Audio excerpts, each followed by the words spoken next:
자, 이제 오늘 26번째 시간이 됐습니다. 강의하기 전에 이제 저희가 좀 45분 정도 잠시 이제 실습의 시간을 가졌습니다. 제가 아까 시작하기 전에도 말씀을 드린 것처럼 기본적인 가장 기본적인 토대는 달라지지 않습니다. 반듯한 자세, 그 다음에 이제 여유로운 호흡을 가지고 이제 몸도 좀 가볍게 차분하게, 여러분들의 마음도 가볍고 차분하게 호흡을 가지고 여러분들이 이제 조절을 하시고, 그리고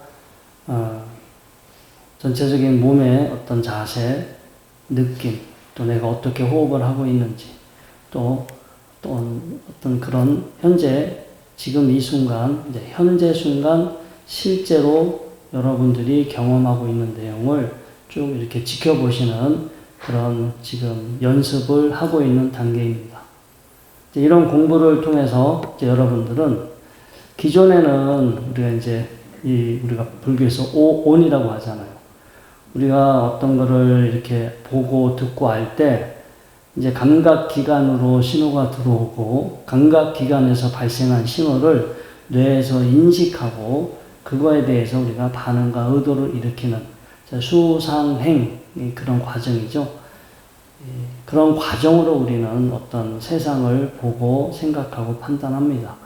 근데 그거는 세상을 있는 그대로 보고 아는 것이 아니라 여러분들의 어떤 기존 머릿속에 사고의 틀, 생각의 틀, 그 안에서 세상을 보고 여러분들이 해석하신 거지, 정말로 있는 그대로 세상을 보고 안 것이 아니기 때문에 우리가 이제 자기 생각만큼 세상을 보고 또 자기 생각이라는 그 울타리 안에 우리가 갇혀서 살게 됩니다. 그 안에 거기서 수많은 여러 가지 괴로움이나 갈등이 생길 수도 있고요. 또 그 생각 안에서 갇혀서 살다 보면 나라는 생각, 내 것이라는 생각이 늘 함께 하기 때문에 그게 어쩌면 괴로움의 근본 원인이 될 수도 있어요. 우리가 다른 사람의 죽음을 볼 때는 크게 슬퍼하지 않아요. 왜냐하면 크게 지금 나하고 상관이 없으니까. 우리 주변에도 생겨나고 사라지는 것들이 무수히 많아요. 그런데 그게 나하고 상관이 없거나 내 것이 아니라면 여러분들은 그런 것들이 일어나더라도 여러분들의 마음이 크게 이제 힘들어하지 않습니다. 하지만 여러분들 것이라고 생각했던 거가 없어지고 사라지고 어떤 소멸되면, 여러분들 이렇게 마음처럼 되지 않으면 여러분들은 그때 이제 괴롭다, 힘들다, 이제 이런 생각, 화가 난다, 이런 반응을 일으킵니다. 어떤 현상은 그냥 그 일어나는 현상은 문제가 없어요. 근데 그 현상을 내 것이다 라는 생각으로 그 현상을 받아들일 때 우리한테는 괴로움이 일어납니다.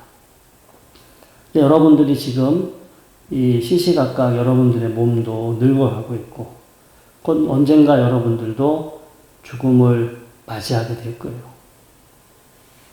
그게 아직도 실감나지 않기 때문에 여러분들은 별로 그게 가슴에 와 닿지가 않을 거예요. 근데 갑자기 오늘 내일 이제 죽어야 되는 그런 상황이 됐다면 정말로 엄청난 그 극심한 어떤 그 공포, 두려움 속에 아마 시간을 보내실 겁니다.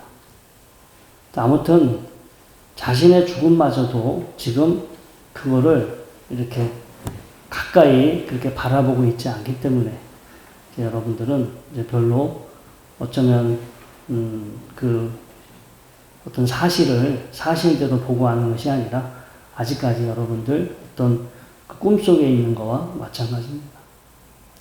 근데 아무튼 그런 현상들을 평상시 여러분들이 지금 실제 나한테 지금 일어나고 있는, 내가 경험하고 있는 거를 이제 생각이 아니라 일어나는 그대로 바라보시고, 바라보는 힘이 생기면 이제 여러분들이 공부하셨던 삼법인이라는 게 있어요. 삼법인. 우리 기초교리 시간에 그렇게 배웠던 거. 너무나 중요하기 때문에 이거는 불변의 진리예요. 재행무상. 모든 형성된 것은 무상하다. 영원한 것이 아니다. 변한다. 재범무화. 그래서 그거에 고유한 실체가 없다. 혹은 또 형성된 것은 변하고 사라지기 때문에 나라고 할 수 없고 내 것이라 할 수 없다. 생겨나고 변하고 사라지고 또 나다 내 것이라 할 수 없기 때문에 그것은 괴로움일 수밖에 없다. 이 괴로움에 대한 각성, 괴로움에 대한 눈이 떠졌을 때 그때 여러분들 이제 사성제가 다시 보이게 됩니다. 네 가지 성스러운 진리 혹은 네 가지 성인들의 진리, 성인들의 눈에 보이는 진리, 바로 사성제죠. 그래서 이 삼법인에 대한 것들이 여러분들이 아주 잘 보여지고 잘 알아졌을 때 이제 그때 사성제에 대한 눈이 떠지게 됩니다. 이제 그러한 과정으로 가기 위해서 우리가 이제 수행을 통해서 지금 이 순간 현재 나에게 실제로 벌어지고 있는 어떤 현상들, 뭐 다리의 느낌, 허리의 느낌, 뭐 숨 쉬고 있는 거, 어디 뭐 힘들어가고 있는 거, 뭐 졸린 거, 피곤한 거, 이제 이런 것들을 봅니다. 근데 이건 아직까지 표면적인 특성이에요. 표면적인 특성.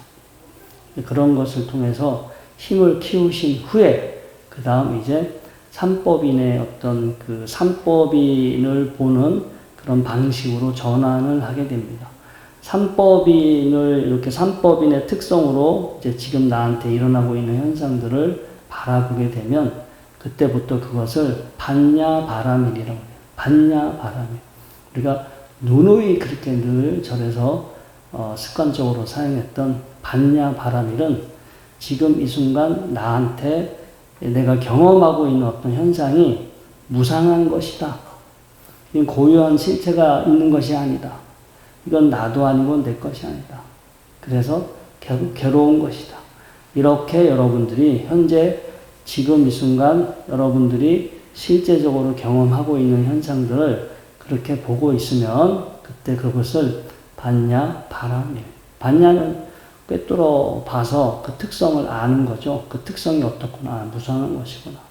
나라고 할 수 없구나. 내 것이 아니구나. 본질이 따로 있는 것이 아니구나. 그래서 이것은 괴로운 것이구나. 이렇게 보고 안 것을 우리가 반야라고 합니다. 이제 이런 이 수행의 과정으로 이제 여러분들이 가고 있고요. 그래서 여러분들이 우리는 자기 착각 속에 또 자기가 어떤 거에 도취되어 있기 때문에 자기 생각에 도취되어 있어서 그 생각으로 자기 자신을 보고 자신의 삶을 바라보고 죽을 때까지 일종의 이제 꿈속에서 살아가는 것과 같아요. 그 꿈이 깨지는 순간, 이제 그때 그 순간 어떤 그 큰 고통을 직면하게 되겠죠. 자, 아무튼, 실제적인 지금 이 순간 실제하고 있는, 실제 내가 경험하고 있는 현상들을 이렇게 보게 되면, 나라는 존재가 어떤 상태인지 어떤 그런 이해가 더 생기고요. 부수적으로 자기에 대한 주의력, 또 자기 자신에 대한 집중력, 그리고 통찰력, 이런 힘들이 개발되게 됩니다. 그런 힘들을 통해서 여러분들은 또 여러분들의 생활에서 여러분들을 괴롭게 하는 상황을 지혜롭게 피해 가실 수도 있고, 그 다음에 이제 여러분들이 앞으로 살아야 할 날들이 유한하다라는 걸 알아요. 내가 영원히 사는 게 아니라 앞으로 내가 살 수 있는 날이 이렇게 이 정도 남아있다라고 여러분들이 이제 아시게 되고, 그러한 시간을, 나한테 남아있는 시간이 이렇게 제한되어 있다라는 걸 알기 때문에 이제 여러분들은 시간을 효율적으로 쓰겠죠. 나한테 시간이 되게 엄청나게 많이 남은 것처럼 생각을 한다면 그 순간순간의 시간을 우리가 이제 부질없는 거, 또 헛된 것에, 의미 없는 것에 여러분들이 시간을 쓰게 되는데, 이제 남아있는 시간이 얼마 되지 않는다. 20년, 30년, 길게는 40년이 될 수도 있겠죠. 근데 그렇게 긴 시간이 아닙니다. 여러분들한테 30년, 40년이 남았다 하더라도 그 시간에서 여러분들이 온전하게 활동할 수 있는 시간은 그 중에 3분의 2 혹은 절반밖에 안 될 거고, 또 그 안에서 여러분들이 공부해서 여러분들을 변화시킬 수 있는 시간이 그렇게 그 시간은 4분의 1 정도밖에 되지 않을 거예요. 그 주어진 시간에 적극적으로 여러분들은 스스로 자기 자신을 이제 변화시켜야 합니다. 그렇게 스스로 변화를 체험했을 때 여러분들이 포교사로서 포교를 하실 수가 있어요. 자기가 어떻게 이제 변화를 경험하지 못하고 그런 상태에서 아무리 포교를 한다 하더라도 그냥 입으로만 포교가 되는 것이 실질적인 포교가 일어나지 않게 됩니다. 아무튼 이 수행이라는 것이 포교에서 불가분의 관계에 있다라는 것을 이제 여러분들이 명심해 주시고요. 자, 오늘은 이제 수행과 관련해서 많은 분들이 질문하거나 오해하고 있는 그러한 내용을 이제 몇 가지 살펴보겠습니다. 먼저 이제 보디 왕자경을 한번 소개시켜 드릴게요. 이제 이 보디 왕자는 꼬산비, 그때 부처님 당시에 꼬산비라는 나라 우데나 왕의 아들이었다라고 합니다. 이 우데나 왕과 왕비가 다 이제 독실한 또 부처님의 이제 제자였기 때문에 이 보디 왕자는 사실은 이제 태어날 때부터 어쩌면 이제 부처님에 대한 어떤 그런 신심을 가지고 있었다라고 그래요. 근데 이분이 이제 결혼을 했지만 아기가 없어. 이세를 이렇게 낳아야 되는데 이세가 안 생겨. 그래서 부처님을 모셔서 이제 부처님한테 좋은 공양을 올리고 좋은 말씀을 들으면 그걸로 인해서 이제 그 공주가 그 부인이 혹시 임신이 되지 않을까. 이런 어떤 그 생각도 있고, 그래서 이제 부처님을 새로 이제 왕궁을 짓거든요. 새로 건물을 져서 이제 그 건물의 어떤 신축, 그 낙성 기념 겸, 그 다음에 또 이제 아직 이제 부인이 임신을 하지 못하고 있기 때문에 또 아기를 갖고 싶어 하는 어떤 그런 생각에 부처님을 이제 초대해서 법문을 요청하고 이제 공양을 베풀게 됩니다. 근데 이제 그 부처님 초대할 때 건물 위에 이제 하얀 이렇게 천을 깔거든요. 그래서 이제 부처님에게 그 천 위로 이제 이렇게 걸어 오시라고 이렇게 이제 거룩하신 분이니까. 근데 부처님이 그 천 위로 걷지를 않아요. 딱 천 앞에서 쓰십니다. 왜냐하면 이제 그 왕자가 후세를, 그러니까 임신이 되지 않는다는 걸 알아요. 그 부부가 어떤 업에 의해서 임신이 되지 않는다는 사실을 알기 때문에 부처님이 그런 걸 미리 아시고 내가 이렇게 천 위를 걸어갔는데 나중에 이제 이렇게 임신이 되지 않으면 별로 부처님이 영험이 없구나. 스님들이 영험이 없구나. 사람들한테 이제 그 사람들이 그렇게 또 말을 할 거 아니에요. 그래서 부처님이 그런 걸 다 미리 아시고 아예 천 위를 걷지 않으세요. 천을 걷어라 해가지고 천을 이제 걷게 됩니다. 아무튼 우리 개울에 그래서 그때부터 스님들은 천 위를 걷지 말아라. 이렇게 카페트, 이렇게 우리 무슨 큰 행사 때 VIP 오면은 앞에다 빨간 카페트 해서 걷게 하잖아요. 이제 그런 데 걷지 말아라. 라는 이제 계율이 있는데, 그때 이 사건을 계기로 해서 그런 계율이 만들어졌다라고 그래요.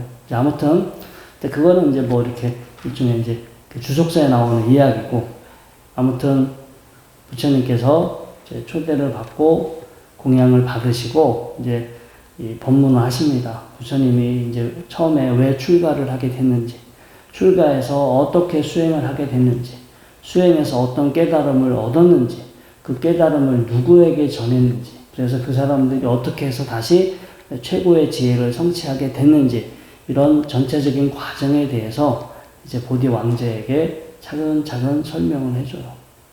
그 설명을 듣고 보디 왕자가 이제 이런 질문을 합니다. 그렇다면 얼마나 수행을 해야 최상의 지혜를 성취할 수 있습니까? 이거는 여러분들도 궁금하지 않으세요?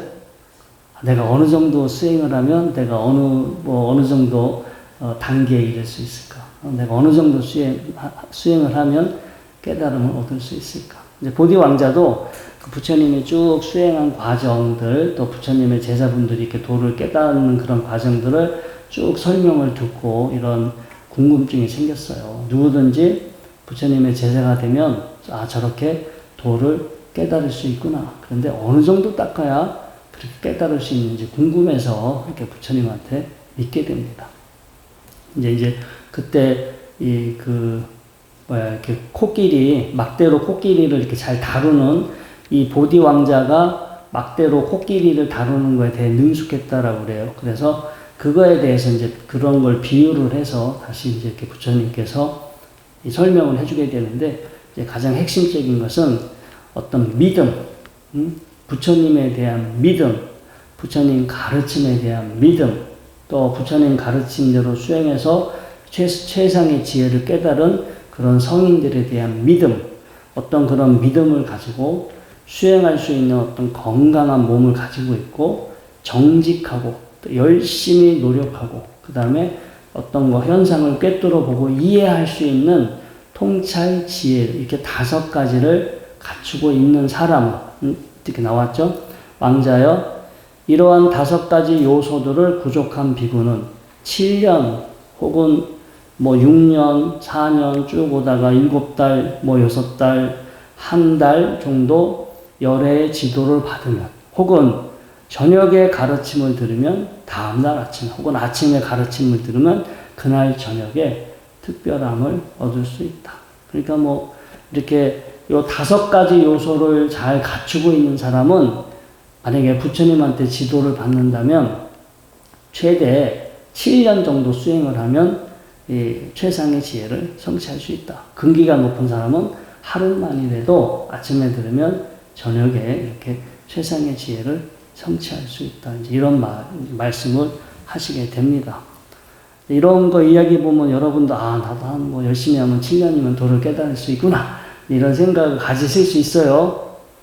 근데 진짜 이렇게 부처님한테 지도를 받아가면서 제대로 수행을 해야 7년이지. 지금 사실 여러분들은 올바른 스승도 잘 없잖아요. 저도 여러분들한테 지금 강의하고 있지만 제가 번뇌를 다 여인 그런 상태도 아니고 뭔가 최상의 지혜를 성취한 것도 아니기 때문에 일종의 야매로 지금 여러분들이 강의를 듣고 있는 거예요. 야매로. 그러니까 이것도 뭔가 정보가 이게 신빙성이 떨어지잖아요. 그렇지 않아요? 저도 계속해서 여러분들한테 강의를 하기 위해서 일주일 내내 틈나는 대로 수행도 하고, 어쩌면 이렇게 이런 강의하지 않았으면 저도 그렇게 열심히 안 했을 것 같아요. 근데 이제 강의 때 실제 제가 경험한 내용을 여러분들한테 말씀을 드려야 저도 확신이 들고 자신감이 들지, 맨날 남의 얘기, 남의 경험 이야기, 어디 경전이나 책에 나온 이야기, 이런 거 하면은 제 스스로가 자신감이 떨어지잖아요. 그래서 저도 이제 열심히 하고는 있으나, 아무튼 제가 저도 나름 열심히 해보는데, 저 같은 경우는 절대로 치면은 안 될 것이다. 네. 왜냐면 지금까지 해온 것도 치면 한 20년 가까이 되는데, 20년, 진짜 이렇게 20년 그냥 몰라요. 이렇게 느슨하게 한 것도 아니지만 20년 동안 나름 이렇게 되고 저렇게도 이제 나름 해봤지만, 아무튼 그게 이렇게 쉽게 이렇게 얻어질 수 있는 것도 아니고, 앞으로 저한테 주어진 시간이, 제가 이제 50대 중반이지만 한국의 평균 수명으로 계산을 하게 되면 30년에서 40년이 남아있어요. 한국 평균 남자의 수명으로 계산하면 40년인데 저 뒤쪽에 10년은 활동을 못 한단 말이에요. 저 뒤쪽은 활동을 못 해. 온전하게 못 해. 수행할 수 있는 건 앞에 전반부 한 10년 정도만 제가 이게 제대로 더 공부할 수 있고 수행할 수 있겠죠. 저한테 주어진 시간이 10년, 15년, 공부할 수 있는 시간이 그밖에 없는 거예요. 저한테 10년, 15년이면 여러분들은 얼마 남았어요? 그래, 10년. 10년, 그쵸. 제대로 공부할 수 있는 시간, 10년. 네. 그러니까 시간이 사실은 없는 거예요. 그 이후로는 공부해도 앉으면 자꾸 졸리고 안 돼요. 이게 몸이 어느 정도 선을 넘어가면 수행이 잘 안 돼요. 그래서 할 수 있을 때 이제 하셔야 되고, 아무튼 이렇게 갖춰야 할 것을 다 갖춰서 열심히 했을 때, 때가 됐을 때 이제 얻어지는 거지, 이런 조건을 갖추지 않고 또 열심히 제대로 하지 않으면서 이제 계속 앉아서 이제 내가 언제쯤 결과를 얻을 수 있을까? 내가 언제쯤 저런 어떤 상태가 될 것인가? 앉아서 백날 생각해봤자 그다음 별로 수행에 큰 도움이 되지 않아요. 그래서 제가 수행에 어설프게 수행에 접근을 하게 되면 수행하는 거가 하나의 욕망의 대상이 된다는 거예요. 그러니까 수행을 해서 내가 어떤 상태가 되었으면 좋겠다. 세속에서 돈을 벌고 성공을 해서 명예를 얻고자 하는 것처럼 마찬가지로 수행을 통해서 어떤 경지, 어떤 상태가 되고자 하는 어떤 욕망, 그 욕망을 가지고 수행을 이렇게 대하는 사람들이 너무 많아요. 내가 가지고 있는 집착이나 나를 버리고 나를 비우기 위해서 수행하는 것이 아니라 무언가를 얻어서 일종의 하나의 스펙처럼 혹은 자기의 어떤 존재감이나 자기 성취감 뭐 이런 것들을 본인이 얻고자 혹은 남들에게 그런 것들을 보여주고 싶은 어떤 그런 것 때문에 수행을 그런 식으로 접근하시는 분들이 많아요. 그래서 뭐 자격증 뭐 그런 거 있잖아요. 뭐 몇 급 뭐 제가 봤을 때는 그거는 수행에 대한 자격증이 아니라 환자 증명서라고 쓸 수 있어요. 저 사람이 지금 일종의 수행의 경지로 절대로 평가될 수 없는 거예요. 그래서 이제 수행하다가 보면은 뭐 이제 여러 가지 많은 현상들이 생겨요. 평상시 여러분들이 느끼지 않았던 이제 여러 가지 다양한 현상들. 그러니까 뭐 이렇게 오랫동안 앉아 있다 보면 어떤 근육의 패턴도 변하고 신경 연결의 상태도 달라지고 이렇게 하다 보면 여러분들이 뭐 이제 평상시 경험하지 않았던 이상한 느낌, 이상한 뭐 어떤 마음 정신적인 상태를 경험하는데 보통 뭐 평상시 느끼지 않았던 이상한 뭐 좀 약간 낯설은 그런 느낌이나 이런 것을 경험을 하면 그분은 되게 자기가 공부를 많이 한 것으로 착각하는 경우가 많아요. 그래서 이제 이렇게 저희 이렇게 뭐 스님들 이렇게 수행 지도하시는 분들한테 찾아와서 제가 어저께 명상하는데 이런 상태를 경험했습니다. 제가 어느 정도 수준에 와 있을까요? 어느 경지에 와 있을까요? 물어보시는 분들이 너무 많아요. 그냥 여러분들 이렇게 지금 오늘 이렇게 1시간 넘게 앉아 계시니까 다리 아파요, 안 아파요? 아프죠? 다리 아픈데 이거는 정상이에요? 아니면 뭐 비정상이에요? 정상이지. 네, 그냥 그런 일이 일어날만 하니까 일어난 거죠. 마찬가지예요. 여러분들이 명상하다가 뭐 어떤 특이한 것을 체험한다 하더라도 그냥 그런 어떤 조건이 돼서 여러분들 머릿속에 어떤 호르몬이 분비가 됐든 어떤 자극이 생겼든 그래서 잠시 머릿속에서 스쳐가는 생각 생겨났다 사라지는 하나의 자극이었고 하나의 현상이지. 그게 어떤 수행의 척도나 수행의 결과가 될 수가 없어요. 여러분들이 몸이나 마음으로 경험하는 어떤 느낌이나 특별한 상태는 결코 절대적으로 수행의 어떤 경지나 단계를 평가하는 건 아닙니다. 수행을 하지 않더라도 뭐 달리기를 오래 하든가 암벽 등반을 하든가 아니면 뭐 마약을 하든가 뭐 다른 방법을 통해서도 그런 건 다 경험할 수 있어요. 그래서 그런 경험 자체가 수행의 어떤 척도를 증명해 주지는 않습니다. 사람들이, 그러니까 제가 이제 수행의 욕망의 대상이 된다는데, 어떤 특정한 상태나 뭐 결과, 이제 보통 미얀마 이런 데 가서 이제 수행을 하고 오면, 어떤 걸 경험하면 어느 상태다.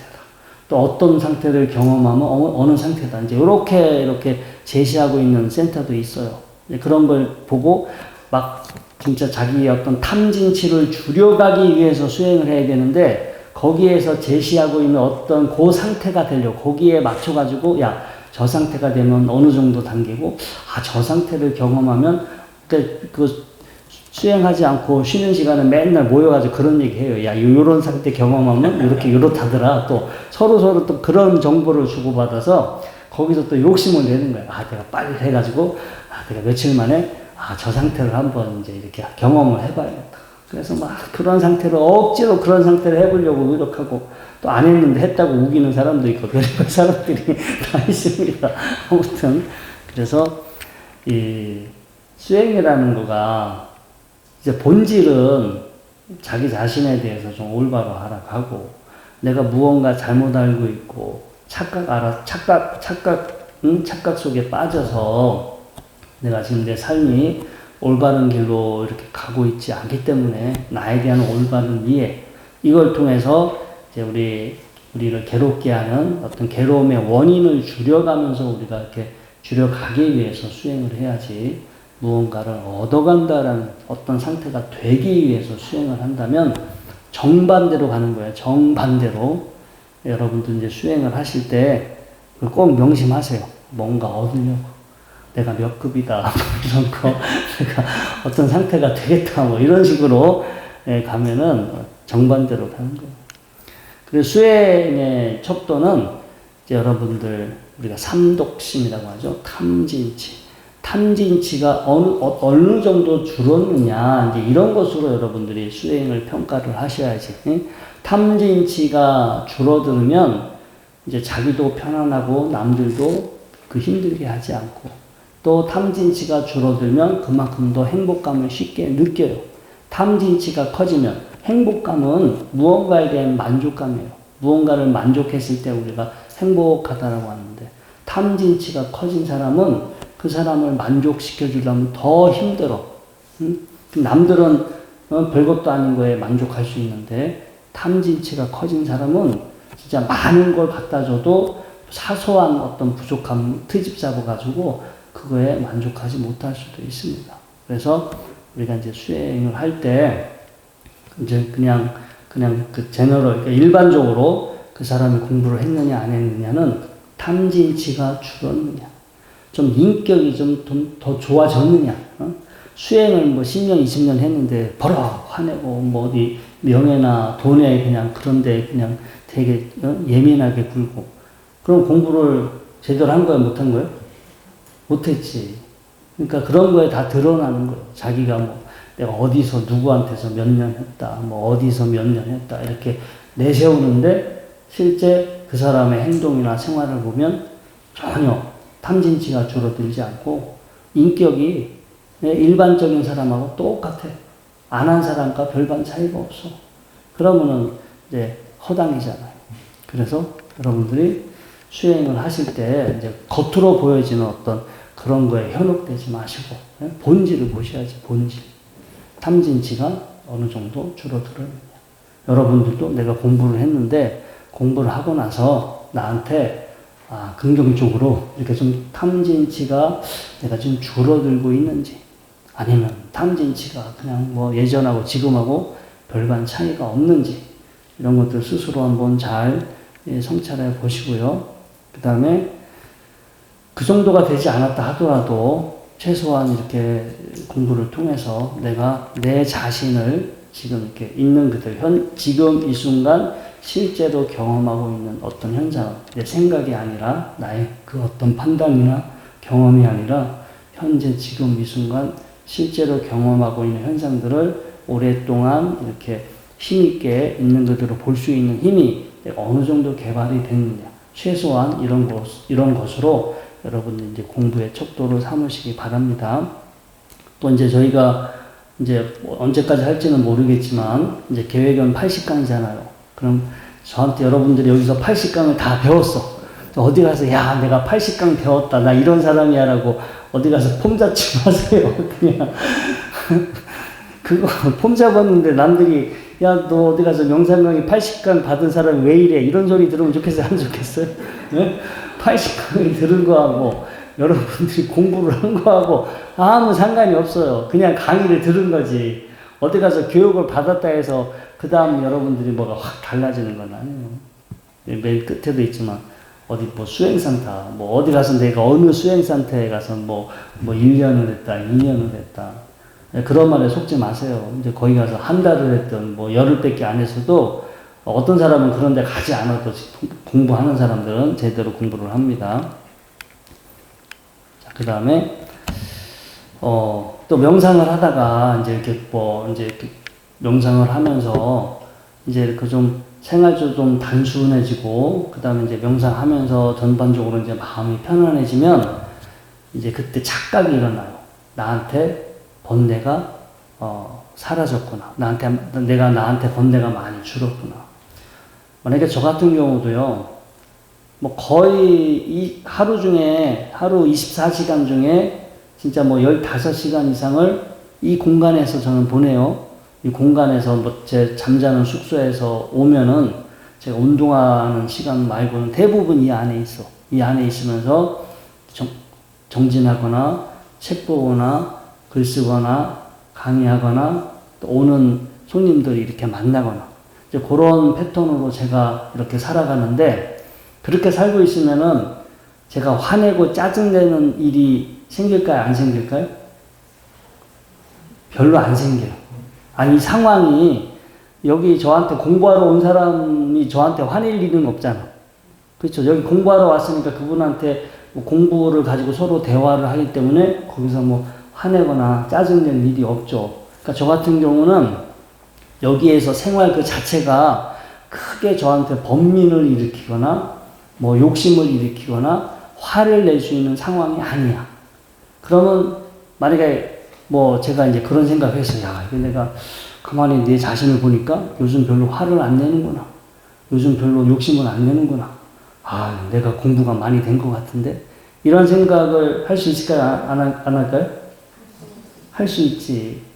만약에 여러분들이 또 어떻게 해가지고 또 나는 자연인이다 해가지고 어디 산에 들어가서 어디 시골집 하나 구해가지고 거기서 혼자 농사 짓고 뭐 나물 캐고 뭐 이렇게 하면서 거기서 이제 혼자 이렇게 살았어. 거기 잘 적응해서. 그러면 거기서도 뭐 화내거나 뭐 욕심내거나 이럴 필요 있어요? 없어요?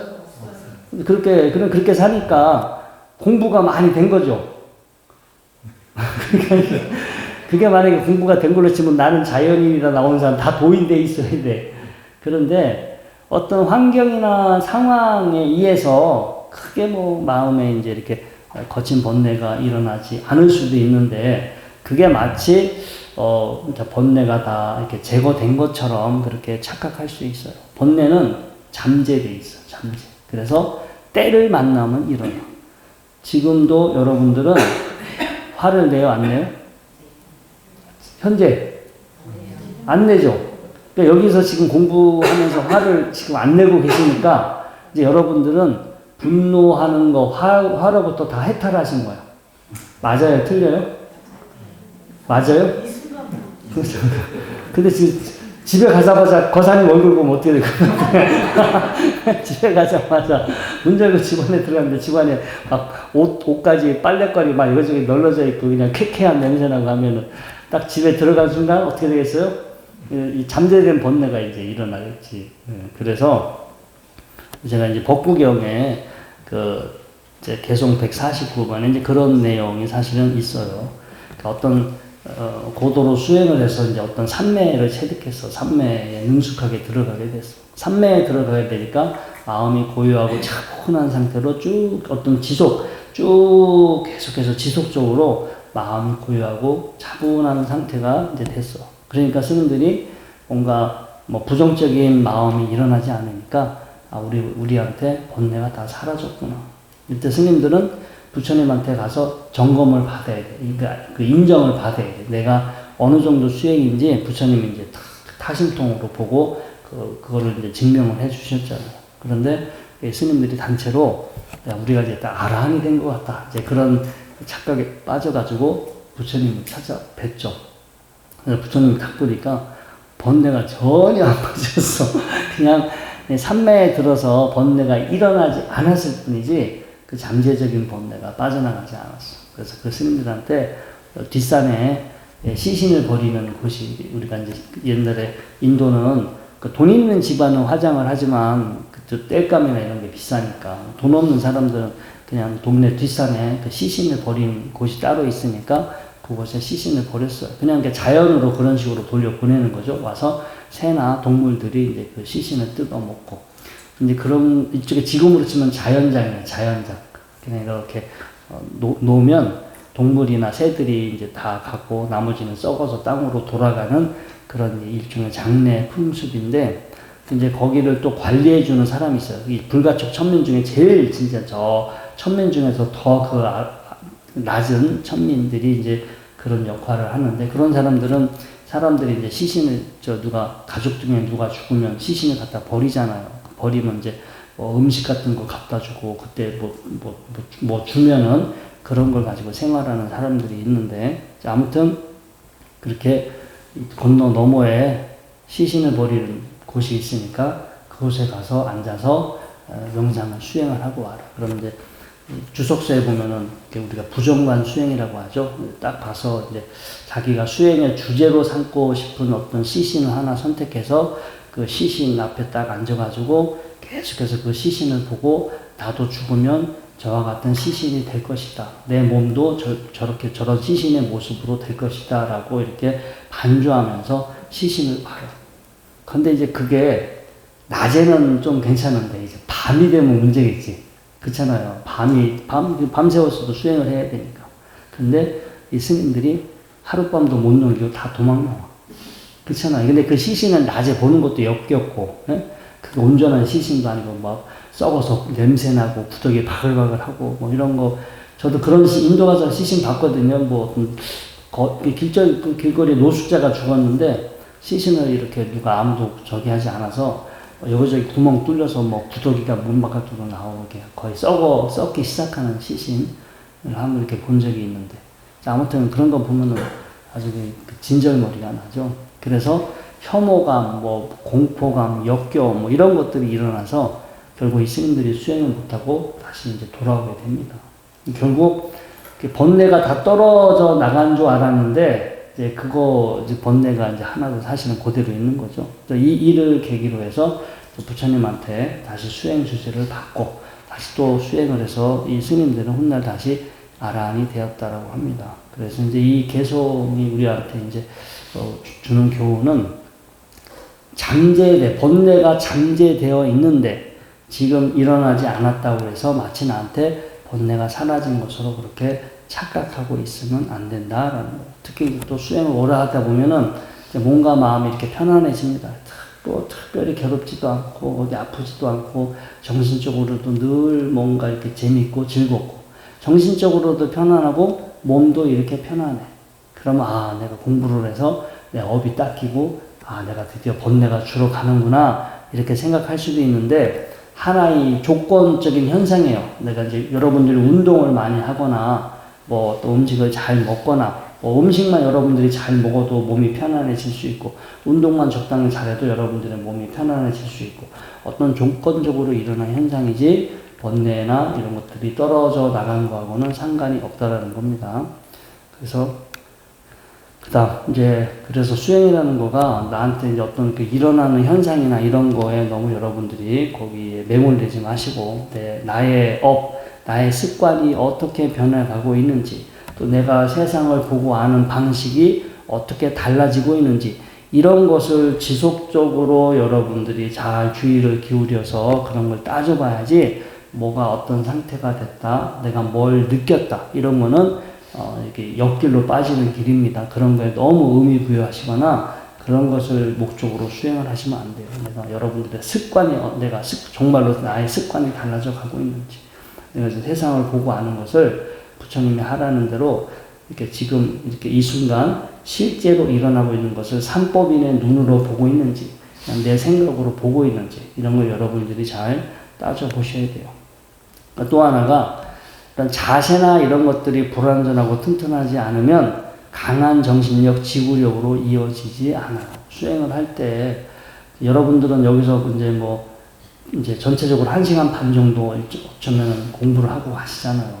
1시간 반이면 어떻게 많이 한 거예요? 못 한 거예요? 여러분들 기준으로는 많이 한 거죠? 많이 한 건데 1시간 반 제 기준으로 봤을 때는 맛보기야 맛보기. 잠깐 이렇게 잠깐 맛만 보고 가는데 엄청나게 많이 하고 갔다고 착각하시면 안 돼요. 자꾸 늘 연습해서 늘 자세를 연습해서 진짜 하루에 선방의 스님들이 보통 평균 8시간, 9시간, 12시간 이렇게 선방에 정진하시잖아요. 지금 상태로 여러분들 선방 가시면 엄청 고문당하실 거예요. 고문. 8시간 앉아있으라고 하면. 아무튼 늘 그렇게 하기 위해서 오랫동안 지속적으로 수행의 상태를 유지하기 위해서는 여러분들 열의만 가지고 안 돼요. 자세라든가 이런 것을 통해서 정신력이나 지구력을 늘 키우셔야 돼요. 그러니까 반듯하게 앉아 있으려고 노력하는 것만으로도 여러분들 몸에 근육이 생겨요. 근육이 생기고 지구력이 생기게 됩니다. 그래서 집에서 연속극 보실 때도 꼭 이 자리를, 이 자세로 보셔야 돼. 예? 왜냐하면 이게 명상을 오래 하기 위해서 명상할 때만 이 상태가 되지 마시고 집에서 연속극을 보시거나 친구분하고 대화를 나눌 때도 늘 반듯한 자세로 앉아 있으려고 노력을 하세요. 그리고 그렇게 늘 연습하시는 분은 연세가 드셔도 어떻게 허리가 구부러질까요? 안 구부러질까요? 안 구부러져요. 계속 연습을 하시니까 더 건강이 오래 유지가 될 수 있겠죠. 그래서 이제 우리 뭐 예비 명상, 저희가 이제 저번 시간에 예비 명상에, 다양한 예비 명상에 대해서 우리가 이제 알아봤는데, 이제 여러분들한테 맞는 예비 명상이나 이런 걸 가지고 계속해서 힘을 키우셔야 돼요. 오랫동안 수행을 할 수 있게끔 계속해서 점진적으로 여러분들 힘을 키우셔야 됩니다. 그리고 이제 그렇게 계속 하다 보면 이제 딱 수행을 딱 하고 있으면 갑자기 이제 수행해야지라고 하면 이제 몇 분이 안 돼서 어떤 자동적으로 어떤 익숙한 어떤 상태가 딱 돼요. 근데 이제 이게 그냥 어쩌다 띄엄띄엄 하면 이런 건 안 생기고, 전문 수행센터에 가서 새벽부터 저녁 때까지 그냥 수행만 하면서 시간을 보낼 경우, 한 진짜 뭐 2달, 석 달, 이렇게 몇 달이 지나면 이제 뭔가가 수행해야지라고 하면 몸 안에서 습관적으로 또 뭔가 이렇게 탁 이렇게 수행할 때 늘 어떤 만들어지는 어떤 상태가 생겨요. 그러니까 뭐 그것을 뭐 니미따라고도 부를 수도 있고, 뭐 어떤 예비상례의 상태라고 할 수 있는데, 이게 이제 뭐 몸의 어떤 특정한 부분에서 어떤 탁 뭐 자극이 생길 수도 있고, 몸 전체에서 그냥 나 명상해야지라고 하면은 몸 전체에서 탁 어떤 느낌이나 어떤 이 상태가 딱 자동으로 만들어집니다. 그런데 그게 왜 중요하냐면, 나머지 현상들은 재미가 없어요. 여러분들 뭐 숨 들이쉬고 내쉬고, 허리 빳빳이 세우고, 다리 아프고, 뭐 주변에서 뭐 무슨 소리 들리고, 계속해서 그런 거 보고 계시면 하나도 재미가 없어요. 그런 거는 이제 오랫동안 집중하기가 힘든데, 이렇게 수행을 하시면서 몸 안에서 이렇게 뭔가 일정한 자극이 생겨. 일정하게 유지되는 어떤 자극이나 상태가 생기면 그때부터 그것만 바라보시면 돼요. 근데 그거는 이렇게 크게 변화하지 않으니까 오랫동안 변화하지 않는 어떤 상태를 오랫동안 바라보실 수 있고, 그리고 재밌어요. 그런 상태로 보시면 지겹지도 않고, 그 상태를, 그런 그 상태나 느낌이 힘든 상태가 아니기 때문에 그런 느낌을 계속해서 이렇게 그걸 대상으로 수행을 하시면 힘들거나 이렇게 뭐 지루하거나 이런 게 없어요. 시간도 금방 가고. 그런데 이게 이제 평상시 집에서 찔끔찔끔 했을 때는 그런 거가 생기지 않고, 어디 선방이나 수행센터 들어가서 본격적으로 하루의 생활 자체를 아예 수행하면서 여러분들이 시간을 보내신다면, 그때 여러분들한테 이런 현상들이 생길 가능성이 높아집니다. 그런데 이제 그게 생겼다 해서 뭐 되게 수행을 아주 높은 경지로 올라간 건 아니고요. 그냥 글쎄요, 뭐 일반적인 사람들이 3개월에서 6개월 정도 하면은 그게 이렇게 생길 수 있는 현상이고, 제가 보기에는 그렇게 대단한 현상은 아닌 것 같아요. 사람이 그냥 이렇게 뭔가 어떤 운동을 열심히 하거나 뭐 이렇게 여러 가지 재주 있는 사람들 뭐 있잖아요. 그래서 뭐든지 이렇게 열심히 하다 보면, 오래 하다 보면 생길 수 있는 일반적인 현상이지 특별한 현상은 아니고, 또 너무 또 그런 거에 목매서 막 그런 거에 너무 연연해하고 의존하다 보면은 다시 또 수행이 옆길로 가게 됩니다. 그리고 알아차림과 통찰지에는 다른 거예요. 이제 제가 수행을 처음부터 이렇게 시작을 해야 되니까, 자, 이제 어떤 자세로 있는지 알아차리십시오. 내가 어떻게 숨 쉬고 있는지 알아차리십시오. 지금 다리에서 어떤 느낌이 일어나고 있는지 알아차리십시오. 라고 가장 기초 단계예요. 근데 그분은 그걸 하고 나서 딴 사람한테, 지장스님한테 명상 배웠는데 지장스님은 명상을 이렇게 가르치더라. 그리고 그게 뭐 마치 윗바사나 하는 것처럼, 그게 반야바람이를 하는 것처럼 그렇게 다른 사람한테 설명을 해주는 걸 제가 들었어요. 반야바람이나 윗바사나는 여러분들 내가 이렇게 앉아있구나, 내가 이렇게 숨 쉬고 있구나, 이렇게 그거를 알아차리는 것을 윗바사나 한다, 반야바람이라고 하지 않아요. 반야바라밀이나 윗바사나는 대상이 무상하다. 그 다음에 이게 고유한 실체가 없고 나나 내 것이 아니다. 그 다음에 내 마음대로 되는 것이 아니다. 통제되지 않는다. 어떤 특성을 바라보고 있을 때 그때부터 반야바라밀 윗바사나 한다라고 하는 것이 거기까지 가기 위해서 기본적으로 현재 내가 걷고 있구나, 내가 들이쉬고 있구나, 내쉬고 있구나. 이거는 그냥 알아차림이에요. 알아차림. 통찰 지혜가 아닙니다. 통찰하는 게 아니라 그냥 표면적인 나의 현상을 알아차리는 거지 통찰 지혜를 닦고 있는 게 아니에요. 근데 통찰 지혜는 나를 지속적으로 오랫동안 볼 수 있는 강력한 힘이 있어야 통찰 지혜가 되는 거지 앞에 그렇게 힘을 키우지 않으면 그냥 앉아서 통찰 지혜 아무리 백날 봐도 보여지지가 않아요. 이게 뭐 머릿속으로는 무상해, 뭐 생겨난 거야, 변하는 거야, 영원하지 않아. 머릿속으로는 생각하고 있는데 앉아서 보라고 하면은 안 보여. 깜깜합니다. 앞에 게 없어버리면. 그래서 기본적인 알아차림 훈련을 통해서 나를 바라보는 힘이 생겼을 때 그 다음 윗바사나나 반야바라밀이 그 다음서부터 진행되게 됩니다. 아무튼 뭐 거기까지 가는 것도 상당한 시간이 걸려요. 뭐 여러분들이 뭐 머릿속으로는 이제 조금 알아차림 하다가 지금서부터 통찰해야지 해가지고 그때부터 바로 되는 게 아니에요. 다 머리로 여러분들 아르마리로 그렇게 하는 거라서 그렇게 시간을 그런 식으로 시간을 끌어봤자 훗날 이제 허망해져. 여러분들한테 아무런 변화나 남는 게 없어집니다. 그래서 이건 중요한 내용이에요. 지금 이 순간 나를 알아차리는 거, 나를 통찰하는 것은 완전히 다른 차원의 다른 차원. 알아차리는데 그걸 나를 통찰하는 것으로 절대 착각하시면 안 돼요. 그리고 중요한 거는 뭐 명상하면은 뭐 마음이 고요해지고 몸이 편안해지고 잠도 잘 오고 뭐 그런 얘기 하는데 절대 그렇진 않아요. 명상을 제대로 열심히 한 순간 이제 막 긴장이 돼. 왜냐면 계속 뭔가 열심히 하려고 할수록 있는 그대로 자꾸 나를 보잖아. 있는 그대로 나를 보는데 긴장이 되면 됐지 편안해지지는 않습니다. 이게 반드시 넘어야 할 산이에요. 뭐 이렇게 처음부터 아무 생각 없이 고요하게 있으면 시간이 지나서 다 또 졸고 있어. 그래서 나를 있는 그대로 이렇게 뭔가 있는 그대로 정신 차려서 보면 공짜로 절대 그런 일이 벌어지지 않아요. 공짜로 이루어지는 게 없어. 그만큼 나를 신경 써서 보니까 에너지를 쓴단 말이에요. 에너지를 쓰니까 머리에 부하가 와요. 그래서 우리 수행할 때는 상기병이라고 해요. 상기병. 너무 과도하게 힘을 쓰면 그런 현상이 생기죠. 그래서 긴장과 부조화가 생길 수 있다. 그럴 때는 여러분들이 이제 운동을 하시고, 운동도 하시고, 다른 방법으로, 긴장하지 않고 수행할 수 있는 다른 방법을, 대체 방법으로 수행을 하셔야 됩니다. 그리고 또, 이제 하루 중에 컨디션이 가장 좋을 때는 이렇게 수행을 하시고, 나머지 시간에는 또 다른 방식으로 잘 조절하시면서 하시면 이런 문제를 잘 극복하실 수가 있고요.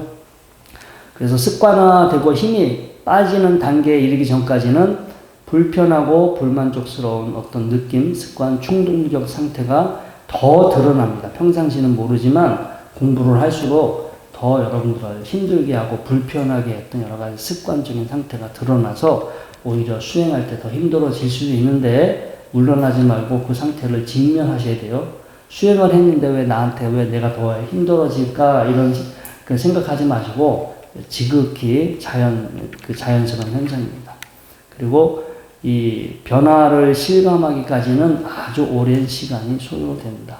수행이라는 것은 신경과 뇌, 근육 등의 장기 강화 훈련이에요. 계속 훈련을 해서 몸의 근육 패턴, 머리의 신경 연결의 어떤 구성이나 패턴 이런 것들이 지속적으로 달라지고 그걸 더 강화시키는 훈련이기 때문에 짧게 뭐 며칠 했다고 해서 얼마 했다고 해서 그게 그렇게 금방 효과가 나타나는 것은 아닙니다. 그리고 이제 뭐 경전에 보면 여러 가지 뭐 짧게 수행의 과정에 대해서 설명을 해놨지만 편의상 구분한 것이고 저희 수행의 과정은 어디서 어디까지 이렇게 규정할 수 없어요. 이게 쭉 연속적으로 이어지는 과정이기 때문에 단계를 나누기도 어렵고요. 또 어느 정도 몇 달 하면 어느 단계, 또 몇 달 하면 어느 단계 이렇게 절대 그렇게 나눌 수도 없고 갈 수도 없습니다. 여러분들 공부하실 때 잘 유념하시기 바랍니다. 오늘은 여기까지 공부하도록 하겠습니다.